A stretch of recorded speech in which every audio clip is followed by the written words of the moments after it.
What do you know of the Dalek asylum? According to legend, you have a dumping ground. Planet where you lock up all the Daleks that go wrong. The battle-scarred, the insane. The ones even you can't control. It's never made any sense to me. Why not? Because you just kill them. It is offensive to us to extinguish such divine hatred.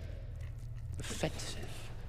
Does it surprise you to know the Daleks have a concept of beauty? I thought you'd run out of ways to make me sick. Hello again.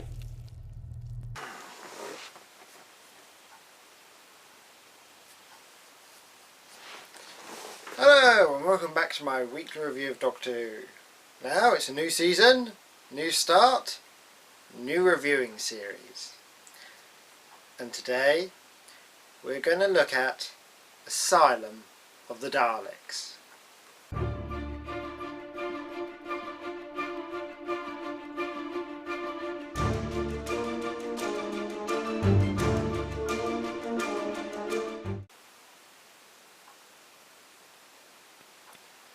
Now, every so often there is an episode of Doctor Who that comes along that is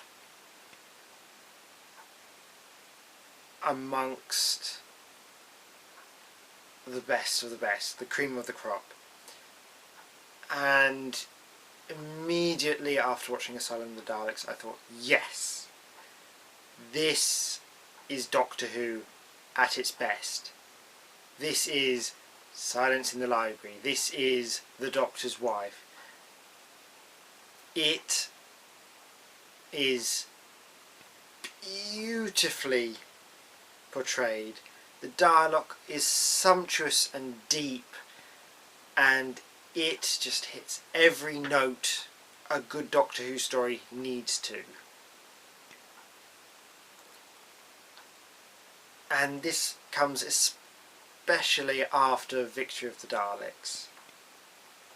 This is the Dalek episode we deserve. Now, Dalek episodes, I think now have got to the point where every Doctor Who episode should explore the Doctor or his companions. Dalek episodes should explore what it is to be Dalek, what the Daleks are and what they represent. And this did not disappoint. This really added to their mythos, just in the sense that, as is explained, why the asylum exists. We've seen the Daleks are extremely unsentimental and practical about dealing with their problems. As in, they blow them up. A Dalek fails, he gets shot. Simple. If they don't live up to their idea of perfection, they get destroyed. So then to introduce the idea of this asylum, where the most insane, most imperfect Daleks are kept instead of destroyed, I was cynical when they first introduced it. It sounded like a gimmick. But the way they deepened the Daleks' character by introducing this was brilliant. It just really added new layers to them to see that they hold hatred not just as a key idea, but a holy idea almost. The same way that humans find faith and hope a beautiful, deep-seated emotion that must be cherished, the Daleks find deep-seated hatred and violence beautiful and feel they must preserve it. And this really just the dialogue the Daleks came out with, the dialogue the Doctor came out with, was just so deep, so powerful in what it says about both of them. Now, of course, a lot of people are going to moan because one of the big gimmicks put out in the press releases for this episode was that it contains old Daleks. That the classic Daleks would be within the asylum. And they were, if you looked for them in the background. But they weren't centre stage. And let's be practical, there's a reason for this.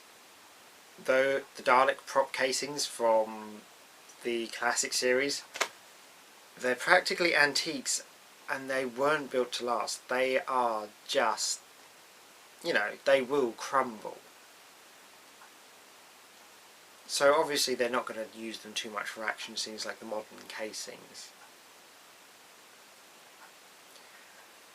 But it worked, and the idea of introducing Oswin, the new companion, this way, fantastic. Now, it makes me laugh that they've said there isn't going to be an overarching story this season. It seems like they set up a pretty big one with Oswin and the mystery she is left with. And unlike normal, I don't think I'm going to spoil it for you. If you haven't seen this episode, go see it first. Because the twist at the end is brilliant and heartbreaking, with this character you get to know throughout the whole episode, and you're really hoping for her and rooting for you, and when you find out the truth about her, it is heartbreaking and goddamn scary. It's downright, it's Cronenbergian in its nature, and it freaked me out. Yes. Now, I will have to get into the bad points. The Amy and Rory's marriage in trouble. It didn't feel natural. It didn't feel realistic. What we've seen of these characters, the amount of love they share and what they've been through bonded together, and how they work as a couple. The reason they gave for them splitting up, the fact that Amy can no longer produce natural children after River Song, just didn't work. It didn't, no, that's not to down on it. It didn't feel like an issue that would drive them apart in this way. When looked at them as a couple, their marriage just seemed to break apart so easily, with a reason that I couldn't see Amy and Rory actually having like that. Now that is said, someone put forward a counter-argument to me the other night that it's more to do with how Amy's handling postnatal depression. She went for the very traumatic deal with the birth, and this is basically the artifacts. It's not about her and Rory, it's about how she deals with things, and she isn't dealing with it well. And that would make sense because you saw it in how she dealt with Madame Kavorian in last season's finale. But you knew how this was going to end. You knew they was going to make up by the end of the episode. And you knew how, and you knew it would be because one of them would almost die, and that would show how much they love each other and they would get back together. Fine. But it was done well. I don't mind standard, stock story arcs if they are done well and believable, and I was happy with this. And the pacing was great, the setup was great. You just felt like this was an episode that would last in Doctor Who history. It stood on its own. It had lots of little treats for fans, for looking at the Daleks in the background, and the names brought up, and the planets brought up. It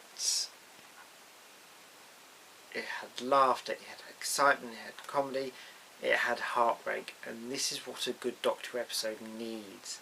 It examined what the Doctor is, and examined what the Daleks are, and what it means to be Dalek, and what it means to be human, which are all things a classic Dalek story needs. And I'm going to give this 4.5 TARDISes out of 5. I'm Little Mouse, and next time please join me for my thoughts on dinosaurs on a spaceship. The nano what? The gravity beam will convey you close to the source of the transmission. You must find a way to deactivate the force field from there. You're going to fire me at a planet. That's your plan. I get fired at a planet and expected to fix it. In fairness, that is slightly your MO. Don't be fair to the Daleks when they're firing me at a planet.